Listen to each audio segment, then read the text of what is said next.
Coach Corey Wayne, and this is my video coaching newsletter. And the topic of this newsletter is going to be, I haven't made a move yet.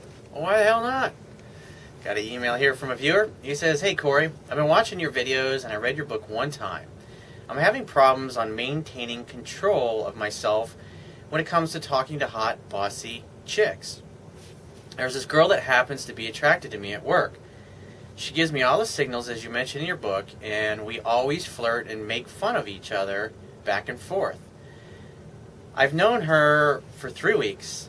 I have seen her in 3 different parties already, but I haven't made a move on her or asked her out due to the fact that if I do ask for her number, she's going to start thinking she's the shit and she likes to play hard to get. Okay, so it didn't just not ask her out and keep hanging out with her and keep liking her and keep communicating that through your body language and your physiology that you want her, but you don't have any guts to go for it. That sounds like a winning strategy to get you the girl, dude. He says at the same time, making me feel weak because I asked her all this 3 weeks. I have remained myself as a challenge, which has been causing her to chase me for the last 3 weeks. Last night she came to see me at work and she said something's wrong that pushed me off my center. She makes fun of my accent to push me off my strong, calm center. Well, first thing I want to say is nothing a woman or anybody else in life, for that matter, can say should ever diminish you. The only thing that will diminish you is when you decide that something someone says diminishes you in some capacity. So you're in essence freely giving up your power and finding a reason to get offended when she's making fun of you instead of not giving a shit. Because that's part of flirting. When two people like each other, they tease each other. They're playful. They say silly things to one another. They come up with silly nicknames for each other. They're always teasing and bantering in a fun, playful way with one another. And you should never take that shit personally, because like when you do take it personally, it communicates that you're insecure about yourself and you're uncomfortable. And when a woman sees that, she realizes you're not really that strong like she thought you were. And when that happens, she backs up and pulls away from you. He says, how can I maintain my self-control with myself without letting insecurities be detected by other hot chicks? Well, first thing is make a move. Ask the girl out. Just say, hey, why don't we get together sometime and meet up for a drink? When are you free to get together? Make a date. Make definite plans. And if she says, oh, I'm not sure, I got to get back to you, then you say, great. When you figure out your schedule, give me a call. We'll make plans then. That's the way you handle it. You don't make a date on a Thursday and then let her say, oh, I'm going to get back to you on Wednesday or Thursday and let you know for sure if I can go. A guy who perceives himself as a catch and who actually is a catch is going to say, because he's going to be usually busy because he's got a purpose or a career or a business that keeps him busy all the time, he may only have 1 or 2 free nights a week. And so he's not 3 or 4 days out, not going to leave an evening open for a girl to maybe have a date with him that night. Because his attitude is going to be, I want to spend my free evening with somebody who really wants to be with me and who really appreciates the fact that I've asked and offered to take her out and spend some time with her and hang out and have a good time. And if a woman is just, I'm busy, I can't, I got to get back to you, he's like, great, when you figure it out, you get back to me. And he's not going to call, he's not going to do anything. He's just going to walk away and go on about his life. And if she likes him, she'll get back to him. And if she doesn't, she won't.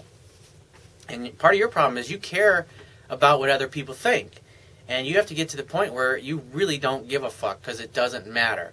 Because at the end of the day, I don't care how hot this girl is, you can go out on a weekend, someplace downtown where you live, I should say, or some kind of party or social event, or you can go to the mall, and there's literally going to be hundreds of beautiful women there. And so if things aren't working out with this girl, or she's not showing you the kind of effort that you want, you should be meeting women in other places. But instead, you're getting all wrapped up, and you're getting attached to this girl, and you haven't even asked her out on a date. And the longer you wait, the more you're going to make yourself look weak. And if you keep waiting, eventually when you work up the courage to ask her out, she probably will have determined by that point that you're too weak for her, and she'll reject you anyways. So you need to stop dicking around and dancing around in circles and hanging out with this girl and acting like you don't care when you really care, and ask her out. Because men who are successful with women, when they feel a chemistry there between them and another woman, they're going to make a date on the spot. They're going to sit around and wait for 3 weeks and interact and play little stupid games and act like they don't care when they really want to ask her on a date, because all you're doing is making yourself look weak and inadequate to this girl by not making a move on her. This is not creating attraction by acting like you don't care when you really do. All it's communicating to her, because women have a much better understanding of this stuff than most guys do. And you may think that you're hiding your true intentions and your true interests, but she can see it in your face. She can feel your desire for her. And the longer you wait, the more she's going to determine or decide that you're just too weak and you'd be a great male girlfriend and maybe a male buddy that she can tell you about all the other jerks that she's going out with and who are treating her badly, but yet she's still sleeping with them. And you can sit there and listen to all that stuff thinking, gee, well, hopefully someday I'm going to get my shot, and it'll never come, dude. It's like life's too short to waste fucking around with girls like this who are not really, where it's not really going anywhere. Because, I mean, think about it. If this girl says no, then where are you? What if she doesn't want to go out with you? Now you've wasted 3 weeks of your life, and you could have literally met dozens and dozens of women in the past 3 weeks, but instead you're all consumed and focused on this girl instead of just simply asking her on a date. Dude, you got to pull the trigger, man. When is now a good time to ask that girl out? Something to think about. So if you have a question you want to ask me, go to my website, click the Contact Me tab, which will be on the left-hand side of your screen, and send me 1 to 2 paragraphs max, and just give me several days to get back to you with a response. If you want to talk to me right away, the quickest way to get my help is to book a paid phone coaching session. You can do that by going to my website, click the Products tab, which will be at the top of your screen, and just follow the instructions. If you want to get a digital version of my Kindle ebook, on my website, underneath the email sign-up box, is a box that has a link that will take you right to the Amazon Kindle download page for my book. Once you get there, if you don't have a Kindle device, just download one of their free e-reader apps for whatever electronic device you want to read it on. And if you appreciate the value of the information I offer in these video newsletters, the articles on my website, and my ebook, you can show your appreciation by going to my website right now, and on the Wibbia toolbar at the bottom of your screen, click the PayPal donate button and donate any amount that you feel is equal to the value of the information. And I will talk to you soon.